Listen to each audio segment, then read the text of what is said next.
Good afternoon, everyone. Thank you for joining us for another episode of ECC Essentials. Let us know in the chat where you're tuning in from. And for those who are listening later, thank you for taking the time to listen as well. I'm really excited about today's topic. I actually just got back from a conference, so it's pretty timely. And I'm excited to have Erica here as well. And so I am actually going to throw it to her and have her just kind of talk about how she got into attending conferences or how that started. Yeah, thanks, Halcyon. So it's funny because I feel like I'm used to talking in front of people all the time, just at my job. And then just the thought of talking at a conference was this whole other level. And I actually just started in 2021. It seems like forever ago, but it really wasn't. And I just jumped in feet first. It wasn't my first conference submission, but the first time I actually got accepted was for Las Vegas at Navigator. So that was definitely a fun one to start. So I just kind of winged it as far as here's what I'm going to do. And I went all in and I got accepted. And I actually recycled my session for National APCO a few months later, and they accepted it and turned it into an encore presentation. So I got to do two. I got to do it twice. So actually I did the same session 3 times in the first year, and I was hooked. It's a different type of energy in the room. So for me, just going out there and trying it, I'm so glad I did. So it's been great. Yeah, that's awesome. And I jumped in so fast. I'm so excited. I didn't give you a second to tell us a little bit more. So name, kind of where you're from, what your background is in 911, just for anybody who doesn't know. Yeah, so I'm Erica Lakey. I'm actually located in Central Florida. I've been at my agency for 14 years. And in dispatcher years, that's a long time, but I've actually been in a lot of different roles. I love it. I've been frontline to CTO, to assistant squad lead, to training coordinator. And in my current role, I deal with the tech support side of 911. And there's just always something to learn. So like I said, I was always used to talking to people, but then just a different energy at conferences. So I'm so glad I did it. And then just coming back to the agency and having these new ideas, it's been really great. And then hopefully able to inspire others to do it as well. So that's exciting, seeing people come up to you that know you.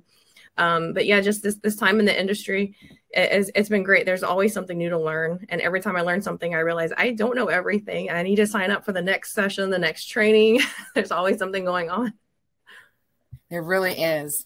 And having kind of had a lot of different positions within 911, like just in the center, so you're able to learn more. How do you feel like conferences fit in with that as far as like the learning experience, like, and how much they've actually helped you maybe in the positions that you've been in?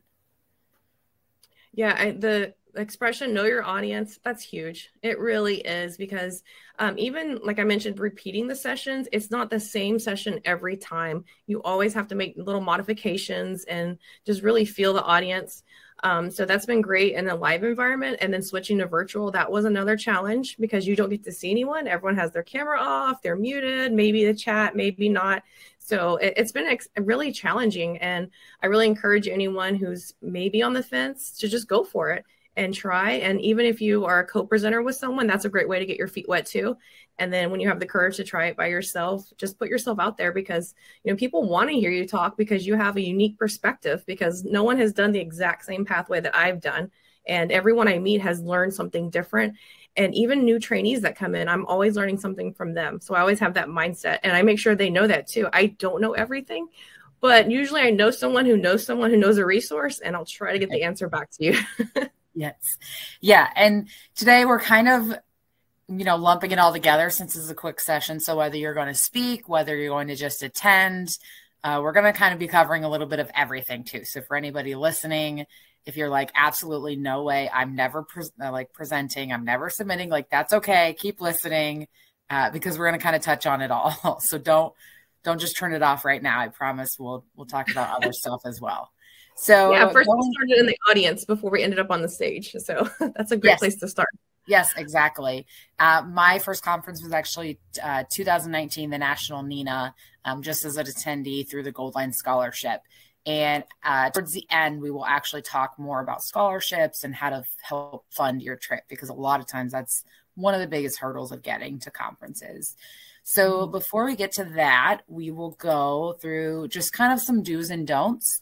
And again, this is whether you're speaking or just attending. These are all kind of applicable. So the first one we have for do, take advantage of the many learning opportunities. And I know Erica can definitely speak to that. Yeah, I think when I look at the sessions all laid out, I try to find something that I don't know a lot about, because if it's something that I'm comfortable with and I teach, I try not to go to that session because I really know I'm not going to be engaged. I look for the ones that are really out there. And for me, that piques my interest. Anything with like therapy dogs, a program that we want to do, like who can I make that contact with and that can get the ball rolling for us. But also if you put a dog in your session, I will come to it just as like a blanket thing. If you have a dog, yeah. I will be there. I probably won't even pay attention to what you're talking about. I'll just be there for the dog. Yeah, it really is, whether it's virtual or in person, conferences, that's one of the really great benefits is it brings all these topics together. You don't have to attend, a bunch of different classes at different times and different costs and all those things. It brings them all together and gives you a really opportunity. And I think also because so often they're only an hour or two sessions, it allows you to maybe like dip your toe in the waters of a new topic without kind of having to like just dive in head first. That's true too. And most of them are free. There might be exceptions if it's a pre-conference event, but it's free. Yeah, you're only going to use an hour of your time. And I think, if you go in with that open mind, you'll come out with some different knowledge. And that's really what it's all about. Oh, yes, for sure. The other next one, we have be sure to connect with other attendees. I am very much the type that would want to hide in my hotel, but I would strongly encourage anybody who's thinking about it, but is like, I don't want to go alone, I won't know anybody, and wants to be the one to hide. Don't do it, because there really is just so many people, so many connections you can make, and you just never know what kind of connections and networking and anything like that, kind of how you'll find your way. I don't know if anything that you've or anyone you've connected with in the past, Erica, sticks out kind of when you think about that. Yeah, I think for me, when I go, I actually look for the people that are by themselves, because if I'm by myself, I'll go over and make a friend. And a lot of times just to see their face light up and they're relieved that someone acknowledged them. So I love that, especially when there's any event with food or drink and someone's by themselves, just go over and say, hey, and introduce yourself. And it's been wonderful, because you'll start talking, and then, other people will see your energy, and then you open up your circle physically and you invite them to come over. So it's really great, because if we all just stand off on our own little corners, then we're not connecting. So those networking events are there for a reason. Yeah, definitely. There's a point to them. And I would say even like for the position I'm in, it came from connecting with people, even back at that first conference I was at in 2019. If I kind of like trace back my path, I can tell you even back then how kind of getting out of my shell and connecting with people has gotten me to where I am today. So that's always, I think, kind of cool to be able to trace your path as well. The next one, put your best professional foot forward. So although you don't have to dress, like you're going for an interview every day, it's still a professional event. So we want to make sure we present ourselves as such. I don't know if you have any like tips for packing or attire or anything, Erica. Yeah, I think just the word professional stands out, because, yeah, you're right. It's not an interview, but who knows? It could turn into an interview somewhere someday, and people are judging you. They really are. So appearance does matter. So a lot of the conference rooms are cold. So instead of just grabbing, your old faded favorite hoodie, you can get like a nice blazer, and they have them in every grade as far as comfort. So they look nice, but they feel comfortable. So I think something that's wrinkle free and comfortable, but still looks nice, because, it's probably not the place to wear your agency's t-shirt. While you're proud of your agency, I try to have a little more professional image. If I wouldn't wear it to work, I definitely wouldn't wear it to a conference. Yeah, I think that's a good kind of thing. Like, it's not something you would wear work, professional kind of thing, maybe isn't a good fit. There are times, I think there's activities maybe outside of like the normal business hours where you change it up. But yes, putting that professional foot forward. But I would also say pick professional, sensible shoes, because if you've never been to a conference, it's quite a bit of walking. You get your steps in, that's for sure. Yes. And they make cute flats. I wear them all the time. So, I mean, and normally when I present, I'll bring heels and with the intent to change into them. And then I don't even bother because my flats are so comfy. So yes. I have good intentions. So. Right. Definitely a lot of walking. And then last on this kind of dues list, which of course there are so many more. But I wanted to make sure to include to visit with the vendors. A lot of times, I think even myself in the beginning, going around the vendor hall, I didn't want to necessarily talk because I have no decision-making power. They're trying to make money. Why would I talk with them? But it still can be really beneficial because sometimes it's even just as simple as learning about new technologies or programs and then being able to take that back to your agency. I think could be really beneficial. I don't know, Erica, what your experience with that has been. Yeah. And then I've even been on the other side of the table, even just at an agency event. We have a lot of free swag to give away. And it's always funny, like the people that'll try to come up, avoid eye contact, and they just want your stuff. And, so it's funny seeing both sides of it. So if I'm going to take your pen, I'm going to look you right in the eye and say, can I have this? Thank you. But then that could strike up the conversation. Yeah. And then I love hearing how they got into that job because maybe they used to be, do what you do, or maybe they have no idea what you do. And you can, share your insight and perspective on what your job is and maybe what you're looking for when you need a new, whatever, because there's always bids going out. There's always projects in the works and they're looking for those vendors. So if you remember something from a conference, you can say, hey, check with so-and-so. I remember I saw this at a conference and it was the coolest thing I ever saw. Yeah. And it's also too kind of going back to the professional, not everything is an interview, but some days, or sometimes I should say, if you're looking longer term, like for a career, maybe you don't want to be in the center forever. Connections that you make now, later on down the road, can be very beneficial. And it's true, as in the comments, there's still people, they still just want to connect with you, even if it's not for the sale.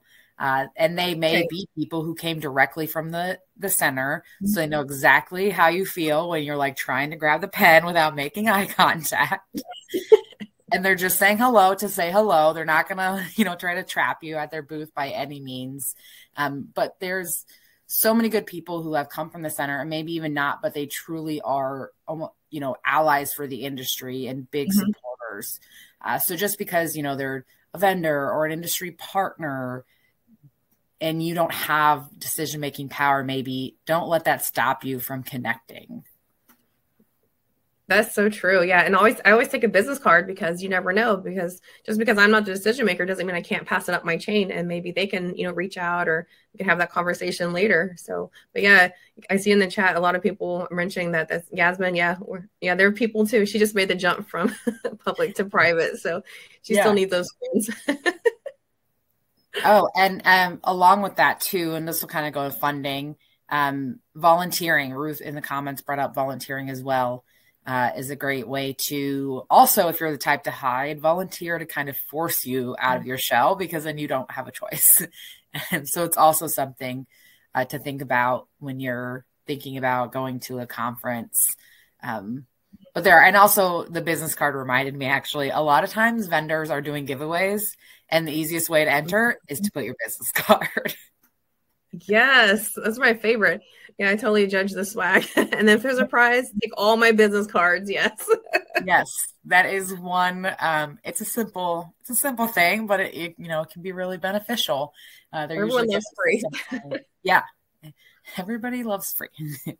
And now we'll kind of switch gears a little bit and move over to some of those don'ts. So I'll let you take this first one. You want to talk about that? Yeah, that is so true. It's not just a vacation. I definitely can see how that perspective is from people who aren't going because they don't fully understand the experience. So if you're short staffed and, you're about to leave and go out of the office and they just see the destination city and, oh, must be nice. And yeah, so they're, but it's one of those learning experiences, so you have to get out of your comfort zone to go experience new things. And those new things happen to be in other cities. So it is what it is, but it's all about, perception. So when I post on social media from a conference, I'm very mindful of that. because yeah, I'm there to work, but I also have fun. You know, I'm human. Like we're not expected to, you know, work 24/7, but you know, there's some activities that we do if we go out, you know, try a new place. Like it doesn't all have to go on social media. So I try to keep that filter when, you know, you're posting and your coworkers or your friends on social media. Yeah, it's definitely want to take advantage, especially if you're in a city, but not viewing it like, oh, this is a vacation. My agency's paying. I'm going to go have a great time. Like it's a professional development event. And so you want to make sure that that's your focus. But like you said, it doesn't mean that you can't have any fun. Obviously, you don't have to work all day. So do take advantage of the opportunities, but making sure that, again, like you said, the perception that people don't just see you out. And that also there was a post on LinkedIn just the other day, someone had mentioned to me, you know, for those of you who are maybe in leadership positions who are able to go to the conference, but your center's short staffed, so he's able to go, be really mindful of when you're posting, you know, that you're out with these people or you're trying this new burger place, because you know, what your employees see are that you're out living it up while they're still working. And it doesn't mean that you're not taking advantage or you're not doing things, but it's really important to make sure that you're not, you know, giving this appearance like you're out living your best life while they're, you know, unable to leave the console because of short staffing. And it's not a vacation either. So take people with you, you know, involve other people. If people can get away, have someone else go. If you're able to then step in and pick up some shifts on that front line. Just also something to keep in mind, I think, especially as like center leadership, of making sure you're not just going to all these opportunities and then kind of leaving everyone else at home. Yeah, spread the wealth and the knowledge for sure. And that's how one reason I got into speaking was because I really wanted to go. And I knew if I had gone the previous year, like my chances definitely got lowered. So just putting myself in that different position and forcing myself to step out of my comfort zone, become a speaker. So now, you know, you're viewed a lot differently. Oh, you're not just going to, you know, go, you actually have a reason to be there. So for me, that was really exciting to be able to step up and represent the agency on a whole nother way. So that's why, you know, like the looking professional part is very important for sure. And then the social media aspect. Yeah. So yeah. And it's, yeah, I saw that same post and I thought about it, and that just, yeah, it resonated so much because, yeah, you do want to look up the places, the food places, because it's all about, you know, where are we going to eat, but you don't have to post everything. Yeah. You have to make sure, you know, that you're not just like out there living your best life while everybody's back, you know, picking up the slack, if you will. Next, moving on as we kind of wind down, just want to make sure everybody else, don't overextend yourself. There are so many events during these conferences, whether it's state or national. There's the classes, there's vendor halls, there's social hours, there's networking events a lot of times. While you want to make sure that you're there to learn and you're attending classes, do not try to do everything. If you need to take a 15-minute break, go take a 15-minute break. If you know, need to take a nap at the end of a day before you go out and, you know, maybe do another event, make sure you do that, because there are so many opportunities and so much going on. It's so easy to kind of get like that, you know, that big-eyed like amazement and you just want to do it all. But if you're exhausted by day 2 and it's 4 days of stuff, you're not going to even kind of retain anything that you learn. So make sure that while it's easy to get caught up and want to do everything, it's okay to take a break, to be mindful of how tired you are. You know, maybe instead of, you know, doing that social thing later, you're going back and taking a few minutes to recharge. And then apparently I really meant don't view it as a vacation, because I put that twice if you're watching. I love that. Yeah. And then lastly, don't worry if you get intimidated or overwhelmed. I don't know how you felt kind of when you went to your first conference or even as an attendee, but I think it happens. Yeah, it's a lot to take in. Yeah, you're right. It's so easy to get overwhelmed and overstimulated, and then you're walking more. You're probably not drinking as much as you should because, you know, you're go.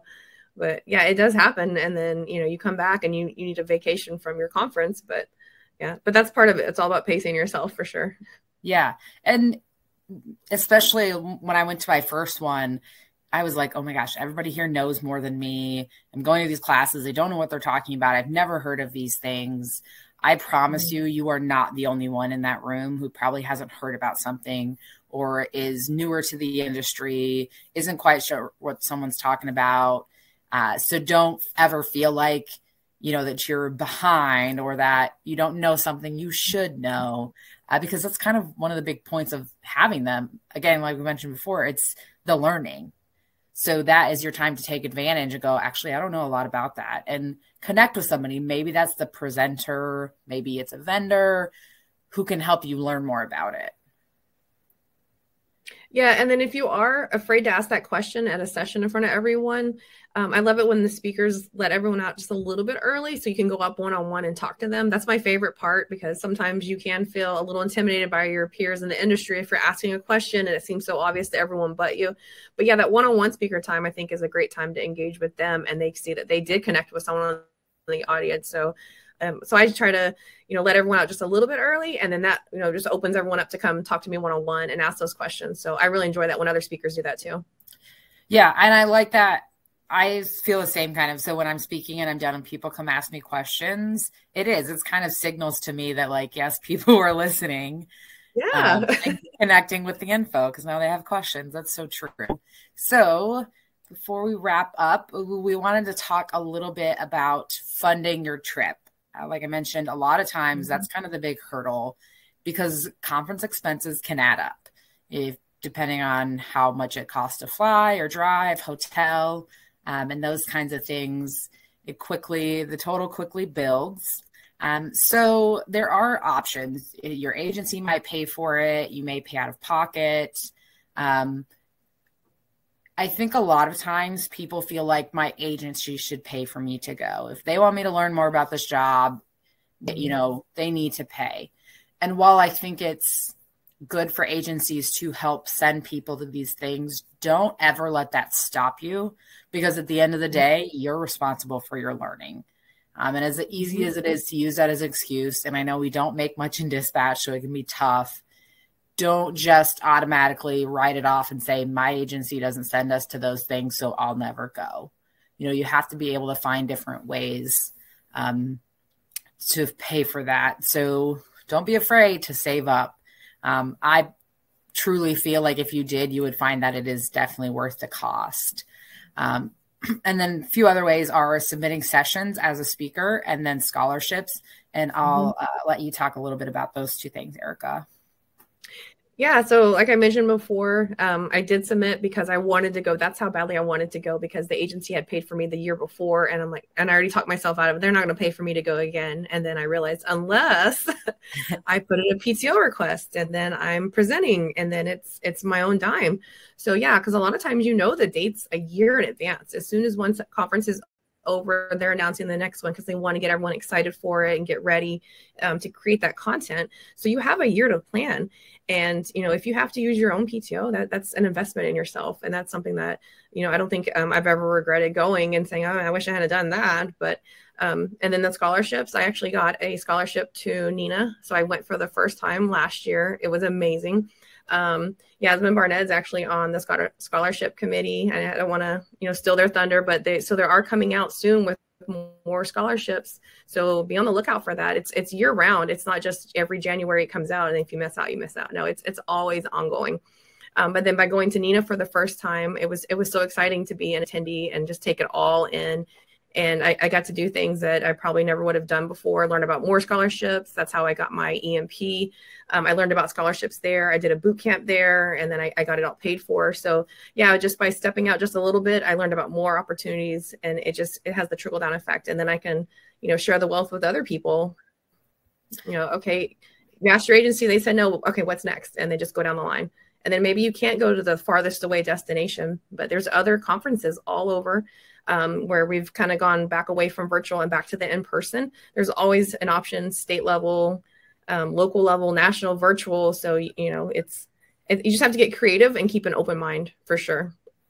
Yeah. And so by submitting sessions, a lot of conferences, if not kind of the whole conference registration, or more. A lot of them will at least give you a discount on your conference registration or may assist with travel, whether it's state or national. You really just have to either ask, or a lot of times when they put out those call for papers, they'll put that information in as far as, what they're able to help with or what kind of discount there might be. For the big ones like Navigator, Erica, what do they cover? I'm blanking on it. Yeah. So for Navigator, if you're the main presenter, they cover your airfare up to $450. And then for each session that you're the main presenter, they cover one night at the hotel. And then, of course, all the conference. So I think that's the best deal that I've found as far as presenting at a conference. And then other places, so make sure you read the fine print. And then for me, I'll recycle sessions and I'll tweak it a little bit to fit whatever the theme is. So because every time I go out, it's going to be a different group of people. Because first I was thinking, well, they've already heard this. And no, it's a new group of people. They haven't all heard this. Yeah, no, it's true. It's always different. And Nina, I think there's a bit of a discount for your conference registration, APCO as well. Again, some of the state conferences, lower cost and obviously less travel costs if it's within your own state. So always look at those because some of those even will do a whole conference registration, if you submit. And then going really quickly through the cost saving tips and then coming back to kind of some specific scholarships. But if you are going, make sure you book your flights, hotel, whatever it is earlier than later. It's always going to be cheaper on, the earlier. Take advantage of hotel conference rates. I think every conference I've ever been to, they work with the hotel or hotels in the area of wherever that conference is going to be to get some lower rates. So make sure you're looking at those and not just going and finding a hotel. Sometimes there might be a cheaper one in the area, but a lot of times those, conference rates. And then Ruth mentioned, again, volunteering, you can get money off. I think National APCO, you get like a day pass for volunteering. So it's kind of you help them, they help you kind of thing. And then the only other thing under that I want to include, pack snacks. I have learned that eating is also one of the biggest, costs when you're traveling. Yeah. And if you can pack snacks, you will also save money. And then Ruth mentioned National Union also will give you a day pass for volunteering. And then really quickly, I just want to mention specific scholarships. So Nina has the Gold Line Scholarship, which will get you a free Nina conference essentially. And then they reimburse travel expenses. Every year they look at cost of living to determine what that reimbursement number will be. But that's a really great scholarship. Your local state ones may have scholarships as well. Always check out their conference websites or your state Nina APCO websites for that. Erica, what scholarships can you think of?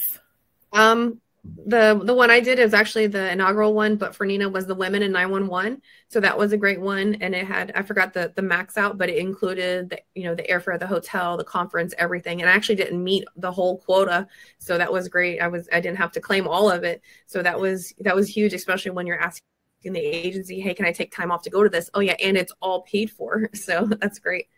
But yeah, for sure. The pack snacks. Yes, I agree with that. Yes, because you never know what they're going to have, and you might not like it, especially if you're a picky eater or you're on a special diet. Always pack something that or find like a nearby grocery store or drugstore and get snacks once you're there.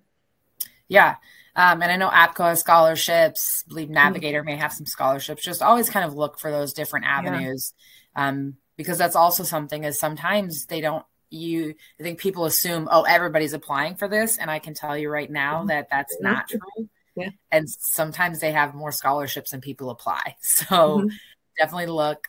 And then again, as Ruth mentioned, check adjoining states. Sometimes you may have a state conference that's closer and may not be necessarily like the best because the states are different, but for the learning experience, it may be more cost effective to go to that other state's conference. So we are at the 30-minute mark. So I don't want to keep people. We could probably talk all day about different conference stuff, obviously. But as always, if you have any questions, feel free to reach out to myself or Erica.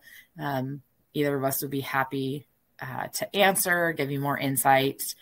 If you've ever thought about submitting a session, please do.